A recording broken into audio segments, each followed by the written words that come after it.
All right, we're going to get started here in just 1 second. I'm going to stop share for just a second while we let everybody log in, and then I'll go ahead and share. Attendees.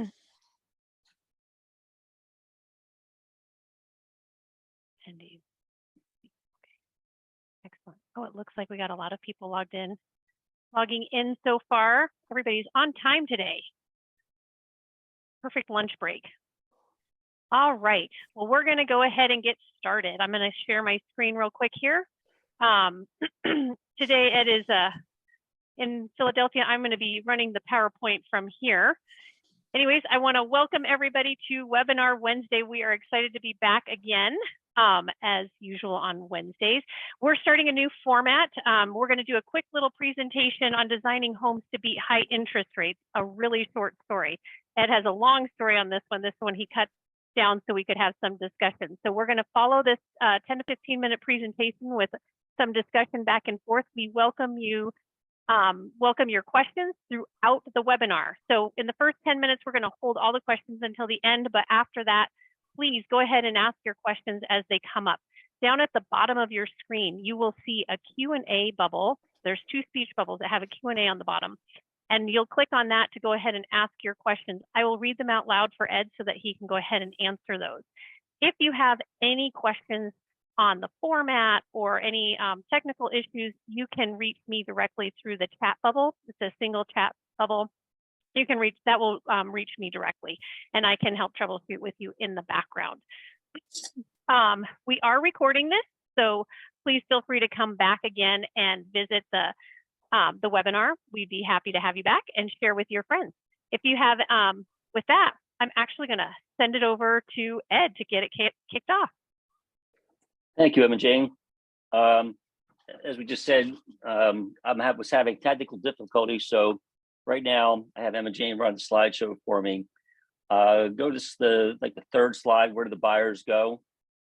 So if you haven't really thought about what had happened from this February to last February to this February, interest rates jumped, and I called a friend of mine who does all of my preferred lender and grabbed some interest rates from him on average. Right now, some of the builders are getting some different adjustable rates and whatnot, but this is basically the net effect of what it did to our buyers. So last year, a good price, a lot of builders were working with, were around $500,000. Interest rate was about 3.5, which gave them their rate, their monthly payment of $2,200. Fast forward to, well, February was ended yesterday, but fast forward to this year at $500,000, and the current rate, this was at the beginning of the month without doing any adjustables or anything else. Essentially, what happened is their interest rate went up $950 for a 30% increase. Next slide, please. And that really crushed our first time and move up buyers. It's not easy to absorb a $1,000 a month increase. First time and move up, it was out of their price point. So put them on the sideline for the time being. There's still a demand on almost every market that we've been working in. There's still the buyer's desire, but the net effect is almost a 25% drop or so in sale price. So now you got to get back down. So this slide here, if you're not being careful and get your price down, what's happening is it's your gross profit that's slipping. Okay. I have to get down to from 500 to 400 and below, keep that price the same. That's a huge discount. And you cannot survive, by the way, on the reality of a 13% gross profit. Chuck and Emma have always preached that the target should be 30. So obviously, why would I want to get into subsidized housing? So anyway, next slide, Emma Jane.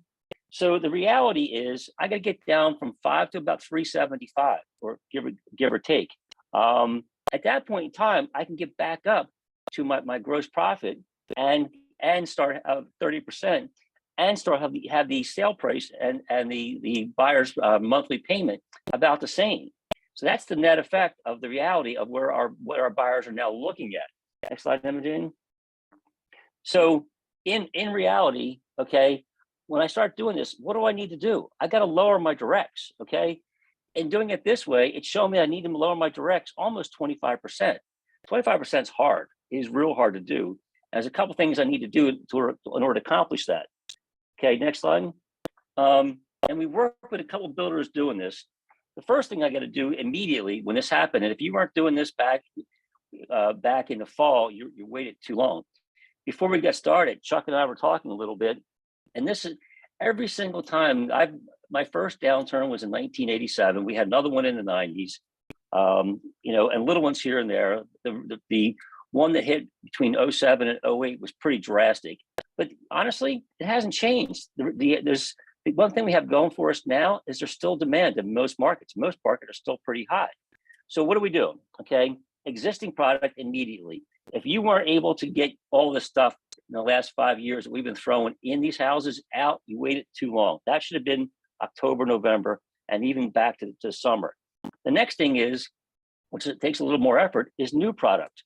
The one builder we're working with, as we start working back in October, November, hit his existing product immediately and was able to do a dollar for dollar reduction. And by the way, when you do dollar for dollar reduction, taking material out, what you do is you actually lower the price and increase your margin. That's a good thing, by the way. The next piece is really new product. What I like about new product is I'm not discounting my current houses, which means I'm not offending all my existing buyers by coming in and lowering the value in the neighborhood. So how we do this? We do this with adjusted square footage. I got to become more efficient. If you saw some of the pictures I have on my phone on inefficiencies, you'd be shocked. We just got real sloppy in the last 5 years. We were busy being busy and not watching what we were building. We put too much crap in the house. We too much overframing, too much structural pieces. So the next piece is the waste. There's waste everywhere. In the last few weeks, I've been traveling with builders and I see an extreme amount of waste. Next up to that, if you haven't been doing unitized pricing, you got to move towards it. Our trades have been on an upward swing for the last 2+ years. Our joke that we always say is purchasing's only negotiating strategy in the last 2 years was please, please, please. There's no negotiating, there's no unit prices, and the trades have got the numbers up. I got to get that out. Next, I want to improve my process and systems, work with those trades, become the builder choice in your market. Okay. I also want to start meeting with the trades. I meet with the trades and we can build no houses at that high number, or we can go back to the number we were working at and work with them to get that number down. It's pretty easy. Next, work with the manufacturers. Talk to manufacturers. Supply chain, our internal thing is we've quit COVID. I don't want to hear about it anymore. COVID is, as far as I'm concerned, is over. I want to start finding the smart manufacturers, the ones that can actually deliver products. I met with a window company recently and get me windows in 3 to 4 weeks. My old window company was still at 12+ weeks. So I want to start finding the smart manufacturers, okay? Next, improve the cycle time.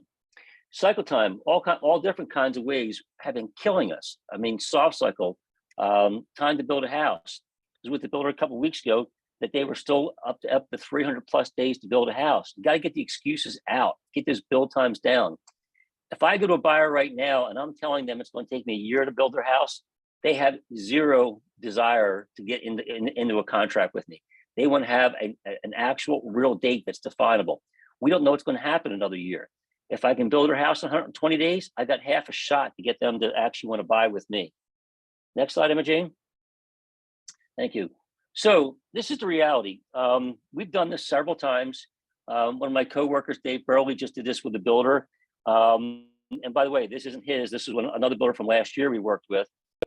Through going through everything we just described, we were able to pull the 10% out.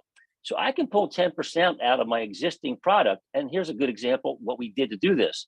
Okay, and it wasn't hard. It was just stop with the excuses, meet with the trades, unitize pricing, everything else we just outlined, and do this. This got 10%. Dave just did it again in the last couple of months with the builder in the Southwest. Again, he pulled 10% plus out. By the way, when they lowered the sale price by 10%, what it did was lowered the sale price by 10%. So think about a $500,000 house, that's 50 grand. That's pretty good. That's getting people's attention. The product didn't change, by the way. You lower it by that 10%, and guess what? You actually increase the margin. So next slide, Emma Jane. So the answer has always been, and every single downturn I've lived through, is I got to get my product efficient. We've got probably 5 years of adding for the last 5 years. We grew in square footage. We grew in elevations. We grew in amenities. We grew in kitchens. We just got real expensive, okay, in the last 5 years. Even in the last 2 years, all our price increases, sale prices escalated higher than our cost increases. So the new product is the answer. I'll start looking at the new product and get that square footage down to I can get the other half, my 25% out. They're all new plan names, by the way, all new. So all my existing homeowners are not offended or mad at us for devaluing their home and their community. As long as I start keeping the product looking good, more streamlined, good elevations, and just reduce square footage, you'll get the rest of that money down. Okay. My next line is get serious about being efficient. We are horrible as builders as on a whole as being efficient. We always laugh. We have this presentation we do, the walk of shame. We are horrible at looking. Nobody ever challenges an engineer or an architect on sizes of beams. Start looking at them, challenge them, ask them where they are on some of the deflections and other things. Really right size it. Okay, and again, the last line is get the elevations in tune. The next slide after that is really the reality. Chuck on beforehand. I don't necessarily want to look at my competition. First of all, your competition's a public. They will drop their prices to appease Wall Street, and you'll run yourself into the ground and lose money if you follow public. So look at your competition for sure, but that takes time for it to hit the street. Okay. The fastest thing to do if you want to see where people are still buying, if you look at the little squares or as an existing product, the little diamonds above that is the competition. All the blue ones, look at that next line down, that massing of the blue dots, by the way, that's resale. Thank you, Emma Jane. That's resale. Resale hits immediately. So in about March 15th, you'll be able to go see what happened in February. In my state, it's all public records. I can go to the county and get all this information. So here's proof that that's where I need to get to. It's pretty easy to get there. I just told you. Next slide is time is not on our side, okay? The new spring market kicked off a couple of weeks ago about the Super Bowl. I've been hearing from builders that their web hits are up, body counts on site are starting to get up. So the sale season is really starting now. I've got to move fast. If I waited till now, I'm already behind the 8 ball, by the way. We're not hitting the buyer's budget. So how do I get there? I've got to get that square footage down. So the last thing, and then we'll go to Q&A, is the last time this happened, as we start putting this plan in place, everything I just outlined, by the way, it's the same thing every single downturn. It hasn't changed since I've been in the business. So what I did last time is I put coming soon on the website, these new prices, and our website lit up. So again, sales season starting. If you haven't started this process now, you better get started real fast. Emma Jane, questions from anybody? You told me to hit 15-minute mark, so I just made it just below it. You did, and we did have a question pop up. This is from Tyler, and he wants to know what are some common waste examples you've seen when traveling and looking at different products. Waste, so a couple forms of waste. One is over design. Last week, and the last 3 weeks actually, a lot of it sitting there just looking at the over design parallels. Over design spans, really start talking to, so you got to know who to ask. I can go back to a manufacturer in some cases. I'll go back to my structural engineer. So I see a lot of over design. I see a lot of waste where this is what we say how we're building, and this is how the framer decided to build it on their own. And the rest is just inefficient designs. Back in December, a builder built over a 3-car garage, which is 300 square feet on average, 300 square feet. They got 240 square feet in that 300 square feet, and they had 8 parallels to hold up that space. You got to start and think about, how am I holding this stuff up? How am I designing? And then design your floor plan into the efficient box. And if you challenge an architect, the architect I use, I challenge him, and he usually helps me out all the time. So I just got to know where I'm wasting. Then again, look around. If you're stepping on piles and piles of stuff, you're probably not using unitized pricing. Good question, Tyler. On that note too, Ed, what are some important questions you should have prepared when you're going to talk to your engineer or your architect? So I know I'm probably a little bit over the top, but in one case, my current architect that I use all the time always tells me I'm a pain in the butt. He's not wrong. I'm always going in and telling them what I want. I'm giving my architect the envelope, the building envelope. I'm telling them what series of joist I want to use. I'll also go through the window catalog. Window catalogs, by the way, have a wealth of information. And if you don't tell anybody the efficient windows, they'll find the most expensive ones. If you think about it, an architect's job is to make a building look good. That's what you're paying them to do. So I like to challenge them to actually help me design the most efficient box possible. Excellent. And let me pipe in here just for 1 second. I just looked at some of the numbers. You want to flip So on your see- camera, Chuck? Huh? Flip on your camera so people can see you. Okay, I can flip on the camera. There we go. There I am, the old man. I just looked at some of the information. Existing home sales. They've been dropping for 13 months. Right now, they're 38% down from where they were 13 months ago. On the sales price, which Ed was talking about, the median sales price for existing homes has been dropping for the last 7 months, and the drop has been 13.2%. There's your competition. And if you're trying to match it just by discounting, you're going to go broke. Absolutely. Well, that's a great question, Chuck. It brings me to a question that we talked about earlier. How do you avoid using your competitors as the pricing barometer? So you're talking about using the existing home sales. Are there other pitfalls that you can fall into when you're using your competitors or the nationals for pricing models? They don't always tell you the truth, number one. Why would they? If you're driving the competition, I want to see if they're actually starting homes. If you're relying on your sales team to talk to other sales teams, it's probably not a good thing. If you're looking at what your competition is doing as they're transferring houses that are a year old or longer. So it gives you a total false sense of security. One thing that I always like doing is using a Gmail account of whatever, is stay in touch with them as you're a customer, secret shop them, find out what they're doing. Again, if you're dealing with a national, at the end of a quarter, they'll discount like all crazy. But to Chuck's point, the existing is usually what's moving and moving quickly.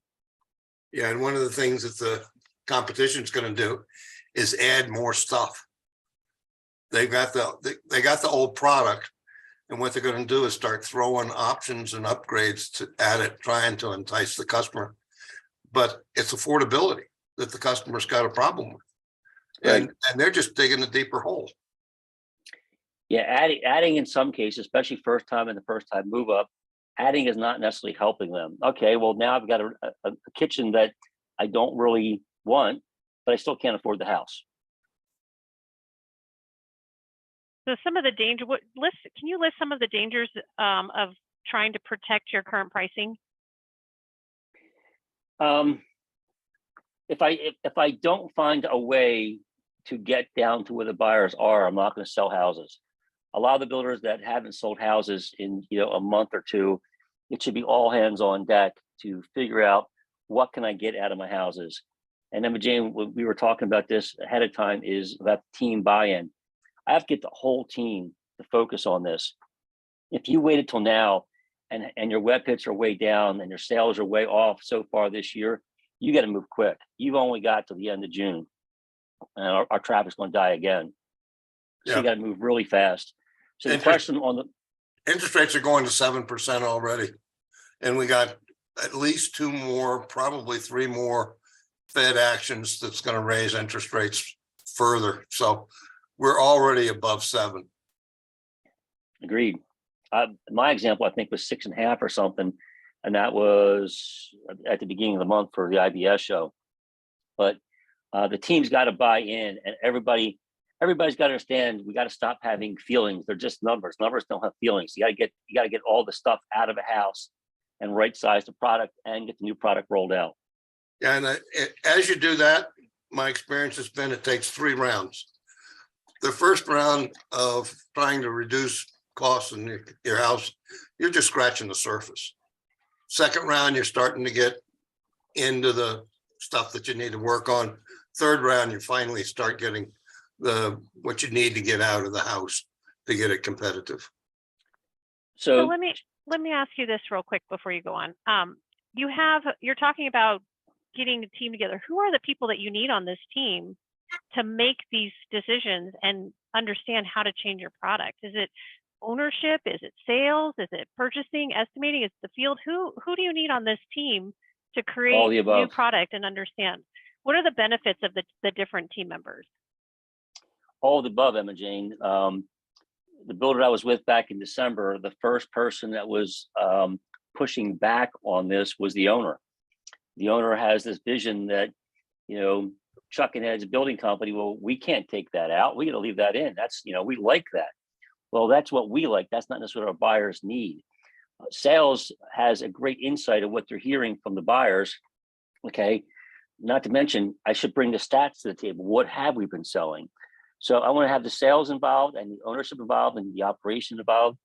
And we often forget this team called purchasing that knows all the numbers, knows all the trades. In my old world, my direct construction costs were extremely low, the lowest in Chuck's builder groups. And that's partially because I ran product development and knew all the numbers. So as you're pointing out what things cost, that's what the purchasing team can do. Point out what things cost and how can I find alternates to get my numbers down. You also need the trades. And one Yep. of the things is you bring the trades in, talk to them about the fact that you're looking for efficiencies and better product, better pricing on product, but I'm not after your profits. I'm not after your margins. The publics are going to go and send them a letter saying, as of the receipt of this letter, your price, your bid just went down 10%.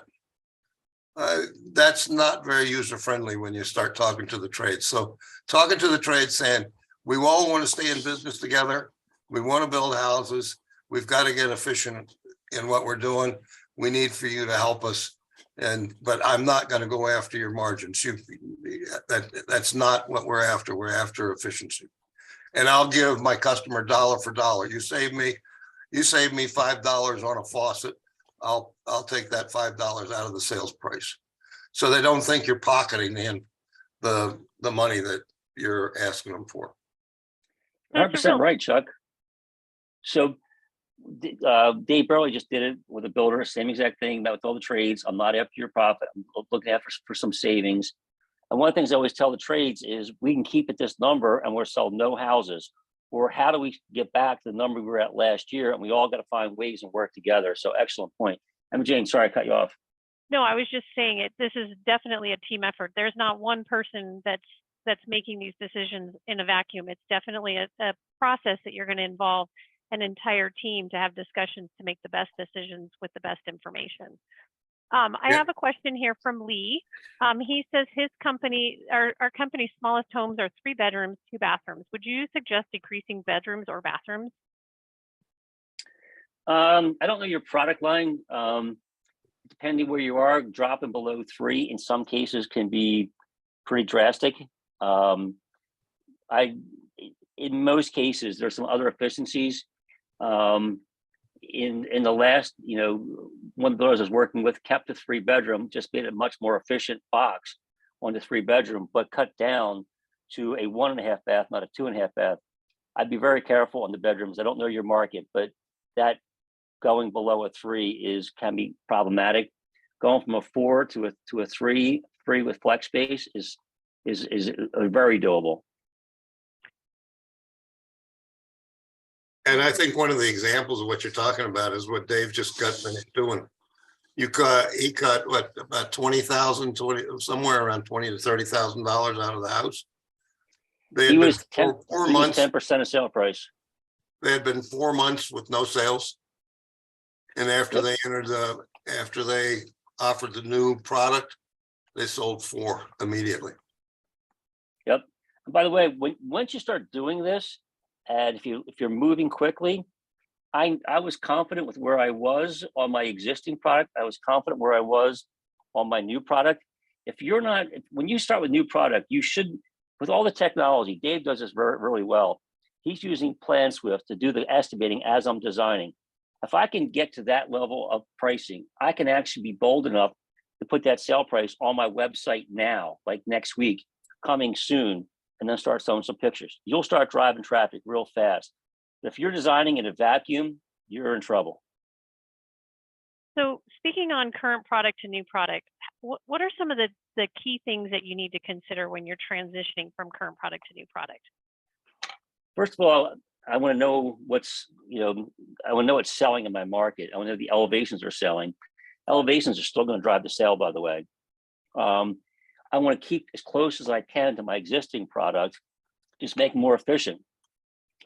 So with the builder a couple of weeks ago, they had 3 different materials on their front porch post, 3 different materials. Simple thing there was keep it simple, stupid, get down to 1 from the base and then option the rest. So one of the things I want to do is in this transition is I'm gonna strip down even my current elevations. We have been loading stuff in for almost 5 years. We gotta get the fat out. So this builder had 4 columns on the house, 3 different material types on a column, and literally that was like $5,000 on columns. You got to know your cost and where to get them out. And to Chuck's point, knowing your trades are going to help you do it. So what are the top 3 things to focus on first when you're going through this process of redesigning and taking out costs? Where do you start? Because it's an overwhelming process. You have so many different trades in there, so many different products, so many different, and some of these builders have different product lines. What are the top 3 things that you would say if you're getting ready to do this? Where do you start? And then I have a question from Ben when we're done with this. So where when I start, well, so first of all, it's not a very linear process. I got to do a lot of things at once. So I'll get all team members working. Okay, sales, go find out what's going on with our competition. I really want to know what that is. Not that I'm gonna make my decisions on that. Same thing, sales and marketing. What's going on in the resale world? Okay, I want to find out the price point that I need to be at. Construction team, go walk their sites. Okay, open your eyes. One of the things you say all the time that superintendents get snowblind to waste. Waste not only what's on the ground, but waste what's in the house. In the longer version, I had some pictures and we cut them out for this, but the waste on the ground is phenomenal how much we can pull out of a house just by the waste. Purchasing, if I'm bid management, knock it off. That's the lazy way of doing it. Go to unitized pricing, get to the bottom line, control your own lumber, okay? Bid things out. We got real buddy before things turned and the lumber time. And every builder I was working with would tell me they had the only lumber company in town. Start getting some competitive pricing. The other thing is I need the entire team to sit down and really look at our overall efficiencies. Do I really need that many kitchen cabinets? Do I really need those windows? Am I actually buying the best, at least the high efficient windows? Am I over designing product line? So Emma Jane, it's my answer to that is you're going to hit this like buckshot. You got to hit a whole lot of things and hit them hard because you got to be able to focus and get these bottom lines. At this point, March 1st, you get about 30 days to roll it or less to get that new pricing out there to make your year. So basically, as the leader of your group or your organization or of the product development team, your job is to figure out how to make the best decisions. And by doing that, you're coordinating your entire team and giving them individual assignments. So it's not you doing 3 things, it's each of your departments doing 2 or 3 things, bringing it together so you can make the best decisions. Absolutely. There's a lot of people involved to do this and doing it quickly. A couple of years ago, we were so busy, we couldn't get out of our own, we just couldn't find time to do anything. We're barely keeping things alive. Now we have some time. Everybody I've been with, I don't remember how many builders I've been with so far already this year. Everybody I've been with has some time to actually focus on this. Yep. So we have a question from Ben. He's moving into a new subdivision and will be cutting back a lot on the product as you suggest, but he needs to get through 20 inventory homes that are completed and too late to cut features out to save money. What do you suggest in that case? I'm trying to keep prices up to not undercut the equity of my past buyers, so offering financing incentives and free appliances or backyard landscaping in order to try to get them sold. Discounting. Then you're on existing inventory, that's about all you can do. The finance is probably the most important thing. At least on financing, it might cost you money, but it's not sacrificing the existing. One of the builders was just with recently, has got far too many inventory homes.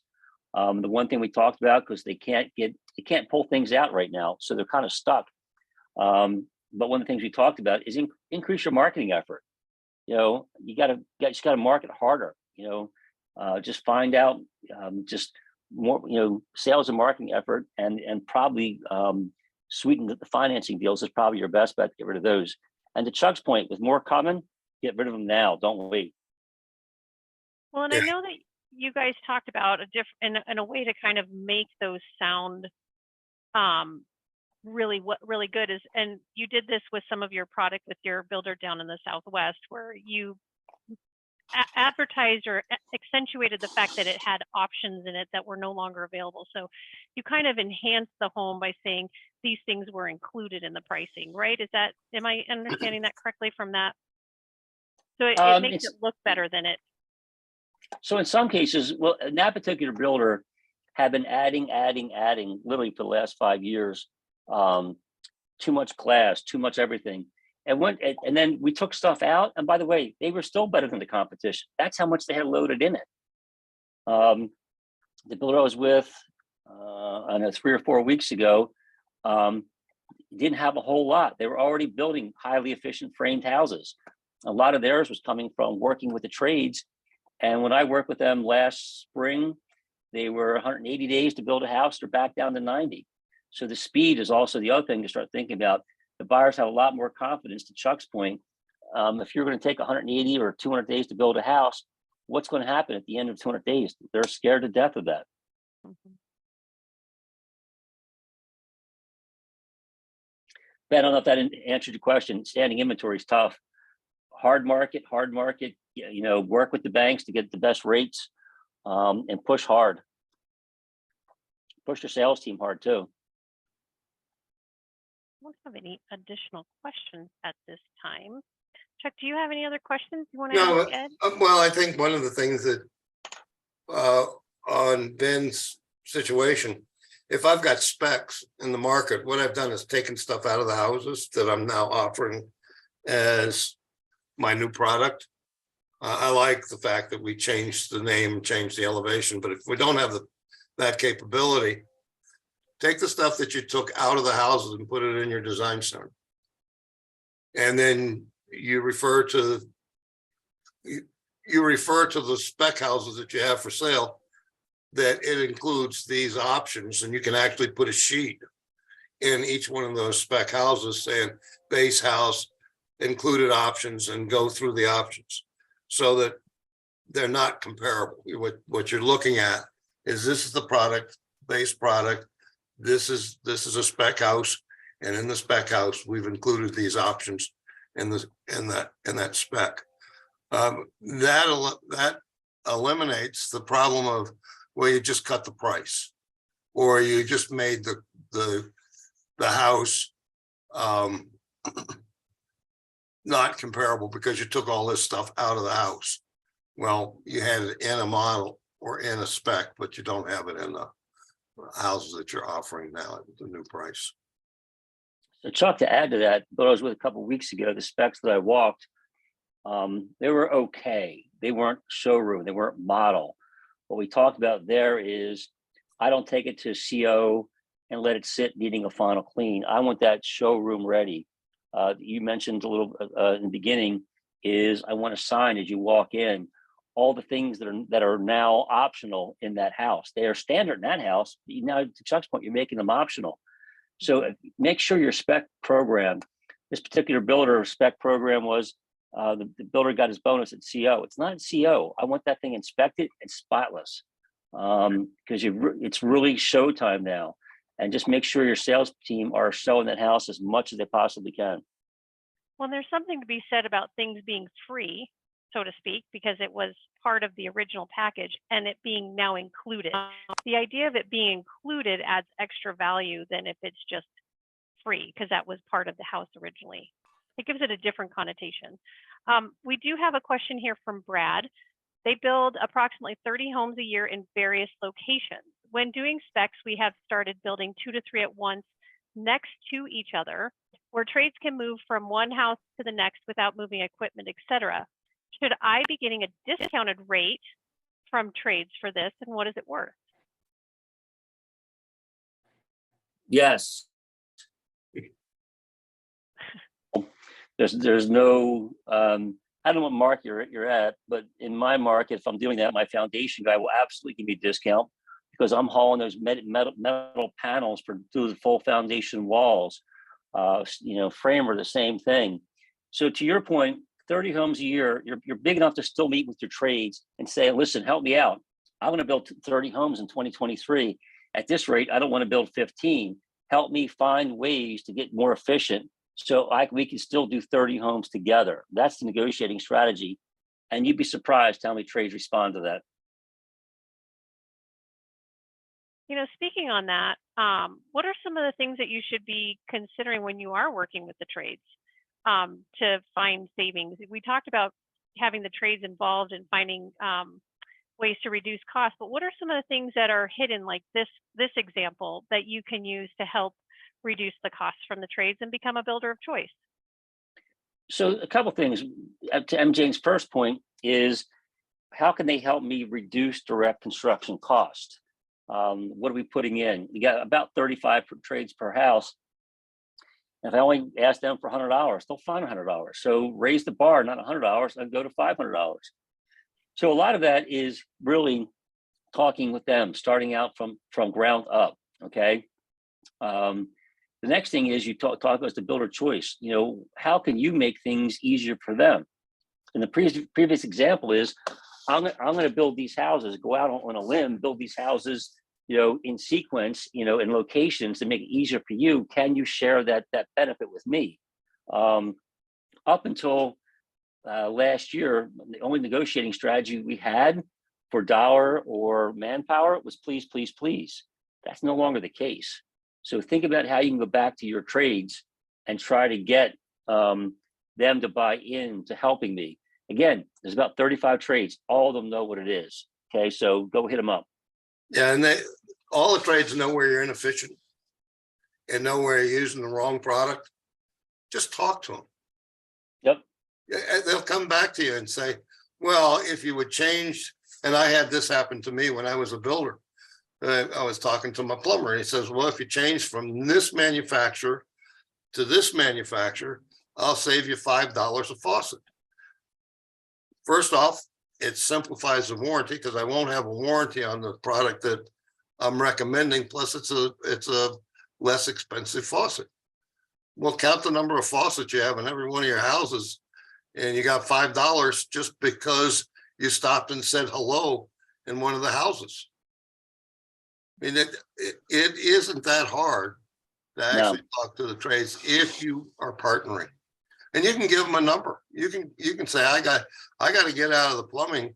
I mean, if you do the preliminary budget, you can go through and say, I've got to get $300 or $400 out of my plumbing bid. What's your recommendation? You'd be surprised how fast they'll come back. Yeah. So would having a trade council of some sort be very beneficial in this whole process that we're talking about? And what does that look like for a builder? I would definitely recommend the trade council. That's usually typically 8 to 12 that meet with them together in some cases. I would not meet together with two trimmers. I would meet together with MEPs, framers, and such, and as a team, and see how they can help each other save some money. The other thing that I would definitely say, and I think a lot of builders fell into this trap a couple of years ago, is right now trades are looking for work, suppliers are looking for work. They weren't up until just recently. Introduce competition back into the equation. Builder a couple of weeks ago, by introducing competition, found out that they were riding the numbers up and not really the current street value. We kind of fall in love with our trades and don't want to hurt their feelings and don't really want to introduce competition. Introduce to your operation an 80-20 rule, that nobody has more than 80% of my work. If you, for some reason, were to get into a point where you had a sole source, I want to do open book. I want to make sure I'm not overpaying. So what are some of the dangers of having sole sourcing? I know you and Chuck have talked many times about the 80-20 rule. What exactly is that? And how does this help in our situation where we're trying to reduce costs? So I had a builder in the Midwest, sole sourcing. He had the best plumber HVAC company in the world, been with them for X amount of years. A public comes into town and they were 60% of the public, 60% of his volume was the public. The public came back to him and said, all or nothing. When the guy walked, they were in trouble, okay? The other thing is, if I'm not doing 80-20 and I'm not bidding continuously and I don't have unit prices, you have no idea if you're at the bottom.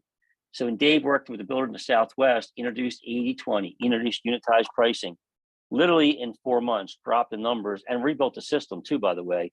But went from bid management to unitized pricing. 4 months later was somewhere like 10.5% less in directs. And to Chuck's point, as soon as they had that lower sale price, boom, start selling houses again.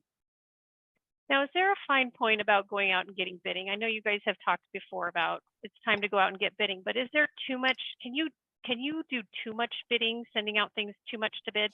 And what does that look like?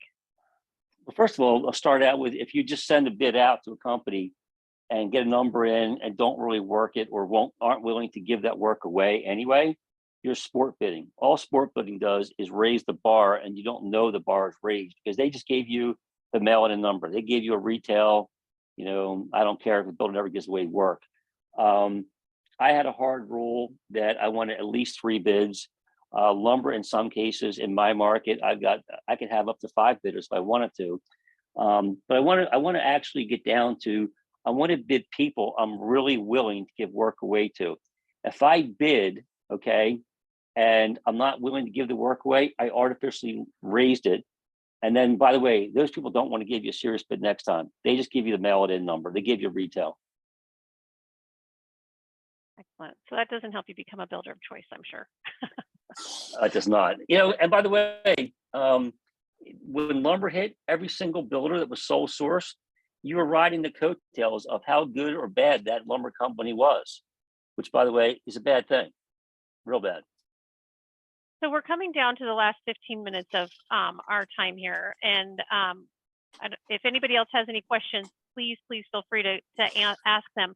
But I'm going to ask another question. So now we've got so many different cost codes. Is there one cost code that you think, like the top 3 cost codes, if you're going in to try to reduce cost, what are the top 3 cost codes you would start with to look at? If you're doing like existing product, let's say it's existing product, you have to try to figure out how to get prices down on your existing product. What would be the top 3 cost codes you would go after? So it's probably about 8, honestly. So take your budget, drop it your budget, break it down into Excel. On the far right-hand side, sort by percentage of the total number. That's going to give you your top 8. By the way, the top 8 are your building envelope. Your frame is going to be number 1. Depending on your market, it changes after that. Frame number 1 for me, then it's concrete, and then I go to the whole building envelope. And the last one I'm going to add in beyond that is probably going to be my kitchens and tops. As I travel, kitchens and tops don't sound like a big deal, but I see kit builders all the time that are offering 10 standards in granite. 10 standards. By the way, 8 of those are overpriced. So, to Emma Jane, to your question, there's about 8 that I hit all the time. If I do things linear, it takes too long. I want to take those top 8, and that's probably going to represent 60 to 80% of my direct construction costs. Oh, Chuck, you're muted. One of the things everybody forgets about is your roof. Suppose you take an 8-12 or a 10-12 pitch roof and you drop it to an 8-12 pitch roof. How much money do you save? How many squares of roofing material do you save? How many sheets of plywood do you save? How much do you save on your trusses? And go talk to your truss manufacturer, because he's probably over-designed your truss. But I could go from an 8-12 to a 7.5-12. Nobody's ever going to see it from the street. And you've saved a ton of money. It's little teeny things like that that make all the difference in the world on your cost structure. Yep. So Chuck, a couple weeks ago, walking a job, to your point, they went from 8 to a 7.5, and they got rid of a cap truss. You know how much those cap truss costs? They're a fortune, number one, and the labor was insane. The framer on the first question said yes to $500 without negotiating, just by getting rid of them. And I can do a Texas hip. A Texas hip looks like it's a big gigantic roof, but it's an 812 through the main part, and then they tilt the sides up so it's a 10 or a 12 pitch on the side. It looks like a mammoth roof. It really isn't a mammoth roof. So I mean, you can do all kinds of stuff like that to get your cost in line. Absolutely. Absolutely. I have a comment here from Clay, and I think you two will appreciate this. He says he's personally met with developers he works with and talked to them about where they were willing to ease guideline restrictions in order for us as a company to save money. He was surprised at how willing they were to work with him. So this is a little bit of what you guys are talking about when you're talking with the trades. You also have other people that you've talked about bringing into the mix when you're doing research about product. Who are some of the other people? I'm leading this question, Chuck, because this is one of your favorite people that you like to ask questions to. Oh, the engineers? No, to ask questions about product and what's going on in the marketplace. It's your appraisers and your the inspectors. appraisers. Yeah. When I was a builder, I had an appraiser. Thank you for leading me in on that. Most of us hate appraisers. Appraisers have more information about my competition and what my competition is selling, what options are selling, and what prices those options are selling for than anybody else in the market. And I can go in. I used to have him on my outside board of directors. I had an appraiser. He was the one that was worth more to me than anybody else, because it would bring all the information. He knew the existing market. He knew the price ranges on the existing market. He knew my competitors. He knew what was included in each one of the sales. So he could tell me what options were selling, what options weren't selling. I mean, first off, nobody talks to him. So once you open the spigot, he just flows with information. So thank you, Emma Jane. That is absolutely a fantastic source.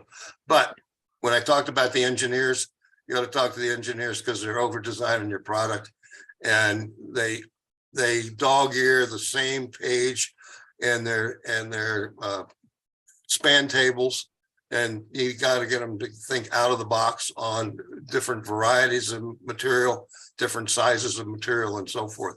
Yep. Same with your truss manufacturer and trust engineer. Well, thank you for that comment, Clay. One of the things I do all the time is look up and see what the series is and go check the span tables. And Clay, by the way, that's really good news that your developers are actually open-minded to that. That's awesome. Yeah.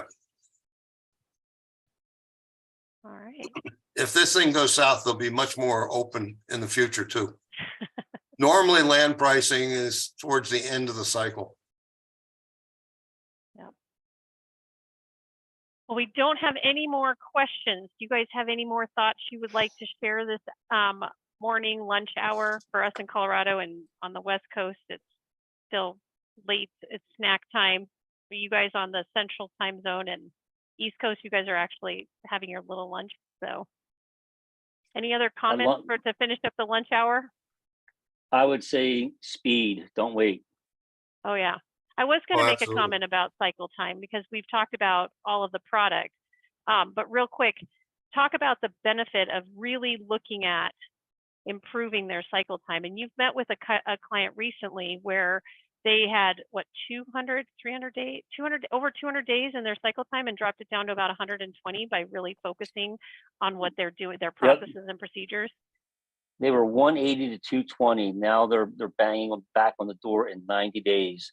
Tell me that doesn't have an effect on being able to sell a house. The other thing is, you've got a couple weeks really to make a difference in your spring market. If you're sitting with your sales at way subpar, everything we just described, you've got to have done and rolled out and be ready to go in 30 days or less. The last time we did this, I put the pricing on the website where I wanted to go, and our website hit up. So that helped drive the team to make that deadline. and we rolled out new product in 3 weeks. I highly recommend don't wait until the end of doing this because that was a pain in the butt. Well, excellent. And I would agree with Ed's comment. You're already behind the curve. Yep. You should have been doing this back in September or August. When interest rates hit 7% in August, you should have been redesigning your product. Yeah, I mean, Chuck's 100% right. If you were doing this in August, you would be rolling out that product. Well, a good rollout. If you rolled that out in October, you'd have kept selling because the demand is still there. Most builders we're working with have people are there. They're just not signing the deals. I don't know if I'm speaking to the crowd that knows this, but I wrote a paper in 2020 that this is the best decade ever for housing. And it is. I mean, we've had 2 fantastic years, 2021 and 2022. 2021 was, from our sample, we had the highest profits ever on the sample, and 2022 is going to supersede the profitability that the builders got in 2021. The demand is huge. The opportunity is huge. We just have to get over this problem that we've got with the inflation. Thank you, Chuck. I'm going to share my screen real quick. We're coming to the last few minutes, and I want to thank everybody for joining us today. As a reminder, we have our executive summit coming up next week. There are a few spots available. Oh, before I continue, I have a question. Oh, this is from Jeannie. For the last year, we've been converting to pricing, and now the only thing we have left is the HVAC, and plan on doing that for the next week. I have one market that does not want to do zoned systems and the other does. Also, they want to oversize our units. How do you get through to them that this is what we want and this is the size without them claiming that they will not warranty it? I would go to the manufacturer and have the manufacturer size the equipment.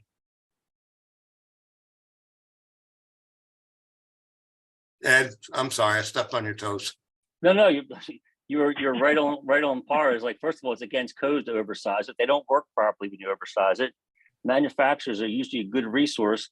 The second part of the manufacturer is go find somebody else. They're all looking for work. Again, competition fixes everything.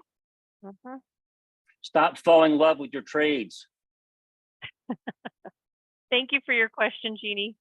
So just a reminder, the Executive Summit is next week. We'll be there Monday, Tuesday, and Wednesday. This year, we're focusing on challenges fuel success. That's sort of what this little series of webinars that we're doing. This is a great opportunity for you guys to really focus on where all of the holes are in your organization and start to work on improving those processes and procedures. So if we have a few spots left, if you'd like to join us next week, you can register at builderpartnerships.com/executive summit. And just as a reminder, these are all the different services that we provide. We have rebates, a training, individual one-on-one consulting and coaching. Ed has been working with several different builders on a lot of the topics that we talked about today. So if you're interested in meeting with him privately, you can send him an email or contact us here at our local office. We also offer surveys. So if you want to see how you stack up against with the trades, we can do a builder of choice survey to see how you're stacking up with the trades and your employees and even with your customers. So we offer those as well. And then we have a builder support groups. It's actually a builder group. These are great groups that we have where the builders are able to strategize with each other and learn from each other for best practices. And we have a builder group. Actually, Ed was a part of a builder group, and they lean on each other for continual support and growth in their own organizations, and they help each other on a regular basis. If you're using any one of these manufacturers, we talked today about how to save costs. We have a rebate program that you can get rebates from. It's a very simple process. You can learn more about it at builderpartnerships.com, or you can contact us at our local office or send an email to info@builderpartnerships, and we can get you set up and getting rebates right away. We have a great consulting team. Ed is part of our consulting team, and we have 5 other consultants that are out on a regular basis working with builders to help them improve their processes and procedures to maximize profitability and continue to build the best homes for their customers. And this is our current seminar schedule. We have Managing for Profit that's coming up at the end of March. If you haven't been to one of our seminars and are interested in learning more about what our philosophies are and how to use the management concepts we talk about in our webinars and in our different seminars, this is the best one to start with. And we still have space available for you to join us there, and that will be in Atlanta. And of course, Webinar Wednesday is on Wednesdays. We will not have a Webinar Wednesday next week because we'll be at our Executive Summit in Florida, but we will be back again in 2 weeks with Jim. So we hope you'll join us in 2 weeks for that. But thank you all for joining us today for Webinar Wednesdays. We're always excited to have you. We hope that we leave you with some value and you can take some of the concepts that you've learned today and implement them right away. If you have questions directly for Ed, you can reach him at ed@spinconsulting.com. And you can reach me at ejswilder@spinconsulting.com if you have questions about any other topics that we discussed today. With that, thank you very much, Chuck. Thank you, Ed, for great topics and great discussion. I hope to do this again with you soon. You got it. Thank you, everybody. Thank you. Thanks, everybody.